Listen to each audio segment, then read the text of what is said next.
Welcome to Blues in the Basement. I'm Jay Stulo, and today I wanted to cover a couple of hybrid picking techniques, phrases, licks.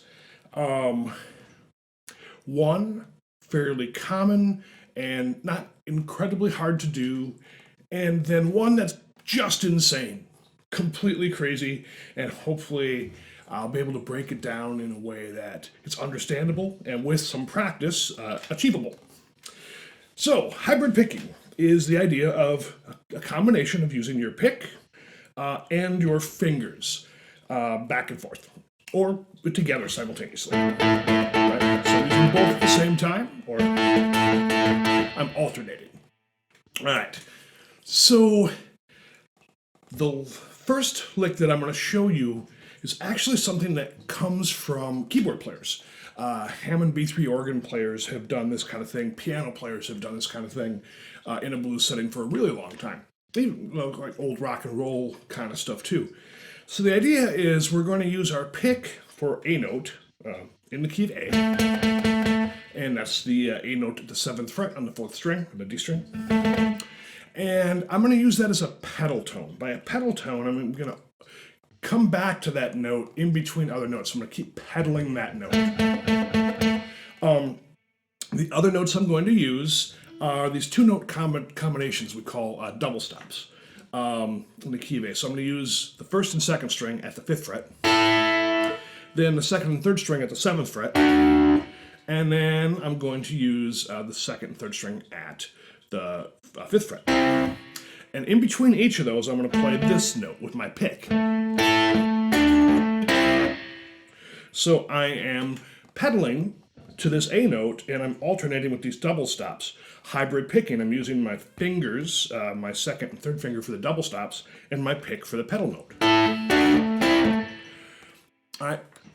So this is a lick or a phrase that comes from keyboard players, piano players, organ players do it a lot.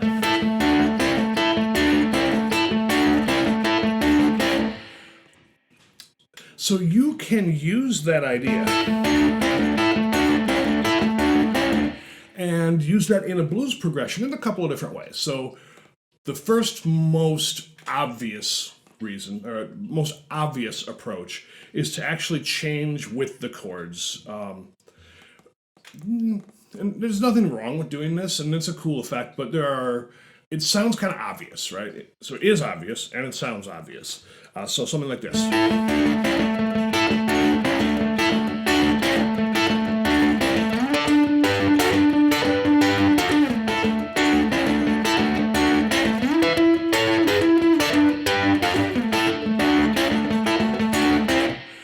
Nothing wrong with that, and it certainly works. I'm just moving from the 1 chord to the 4 chord, and then when I get to the 5, and I'm changing those positions right where you would expect me to. Another way to approach this is to keep those two in common with all the chords, but for the 1 chord over the A, I can play, instead of this, I can play this.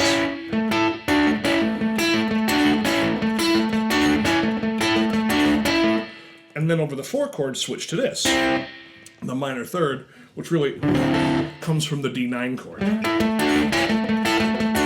So put those together, you'd hear.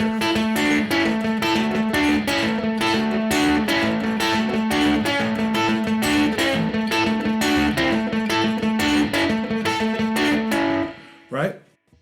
And I would, maybe break into over the 5 chord. Maybe switch it up. So it's that idea of using the major third over the 1 chord and the minor third over the 4 chord, because that minor third really expresses that flattened 7th of the 4 chord, or that dominant 7th. So a couple other ways you could do that. Instead of actually playing that, you could kind of bend this. It's kind of a rough sound, it's kind of cool.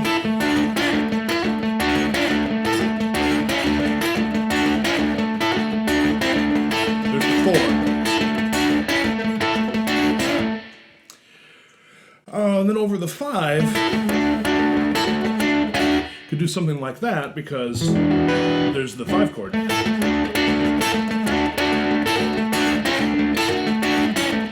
right, so that's kind of a fast version of that. I'm doing 8th notes, 2 and 3 and 4 and, right?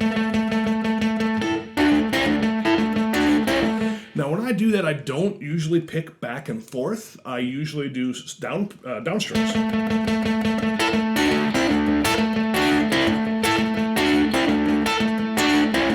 It works out a little bit easier for me. But you could, if you can make alternate picking work for you, by all means, go for it. All right, so that's kind of that simple idea. And you can alternate the order you do those. You can use those the same and do like.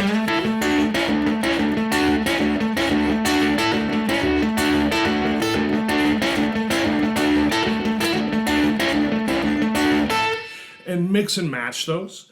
And you don't actually have to only play double stops. So this is where we're going to get a little bit more complicated. You could use this idea of a pedal note and play other notes from the scale as single notes. Something like this. So that's a little bit more complicated. Takes a little bit more thought.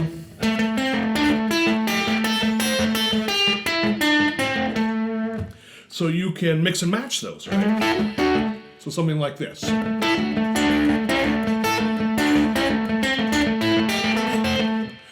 right, so you kind of go into a double time thing. Anything that you would normally play in A, you know, like a lick like that.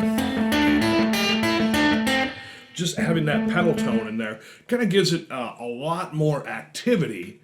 And it's kind of a cool sound, a cool effect, all right?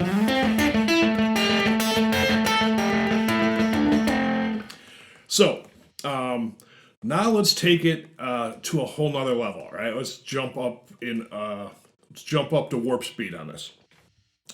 So instead of playing 8th notes, we're going to play 16th note. So instead of 1 and 2 and 3 and 4 and, we're going to alternate pick and go 1E into 2E into 3E into 4E into.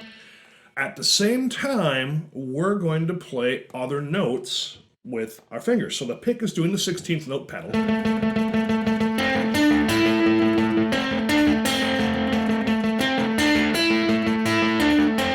Right? So anything that you can play, let's try this.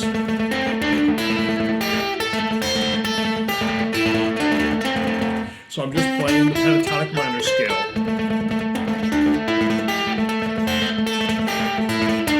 Crazy, right? Crazy. So it's definitely something that I picked up from Danny Gatton. He used to do that all the time. I've actually heard piano players do this as well, where they're pedaling a note with 2 hands and then they're alternating higher notes. So let's take a look at doing this kind of Danny Gatton style. All right. So we're not going to stay in this pentatonic minor rhymes.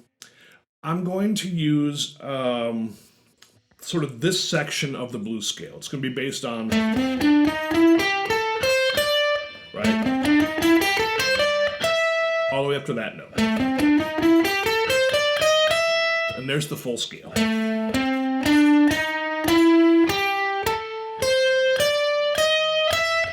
But I'm going to have this going.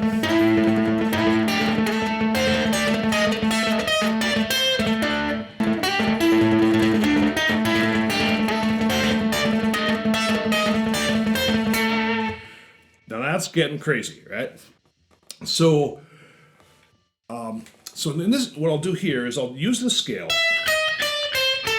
and I'm going to pedal that note.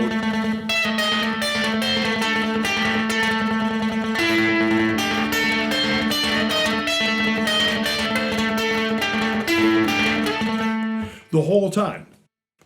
Kind of a cool effect.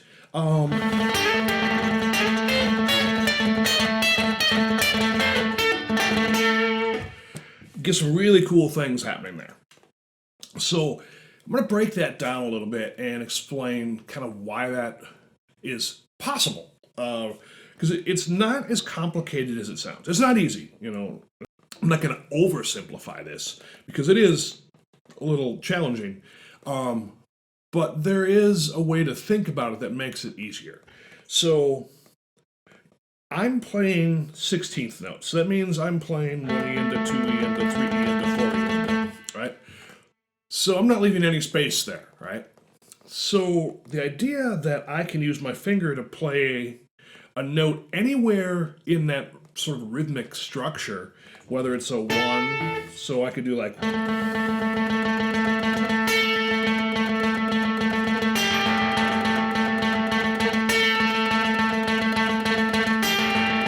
So I'm just playing a whole note on the 1. 1E into 2E into 3E into 4E into 1E into 2E into 3E into 4E into 1E into 2E into 3E.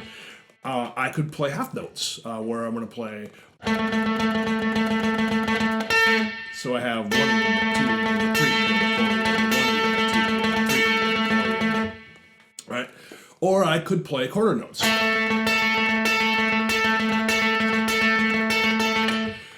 So really that's the trick, and then I could play eighth notes. All right, so, and it would be tricky to play 16th notes because I'd have to, and I don't think I have the finger dexterity to pull that off. But so the idea is I'm just, at some point, I'm playing a note with my finger that falls on the same beat as a note that I'm playing here. So I really have the option of playing just the 1, right? Or the 1 and 3 and do half notes, or quarter notes where I'm playing 1, 2, 3, 4, or 1 and 2 and 3 and 4 and. And I can use any combination of those and use slides.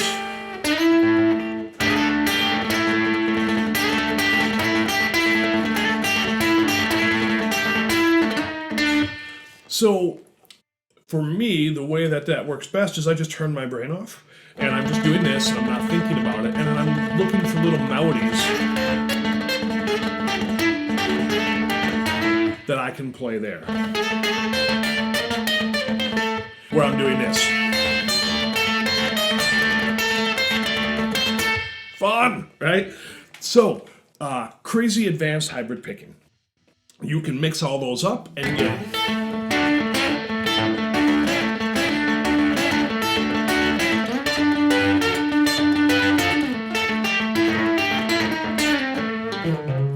You can mix and match those together and get some absolutely insane phrases that will get other guitar players turning their head a little bit and going, what is going on there? It almost sounds like two guitar players at once. Like...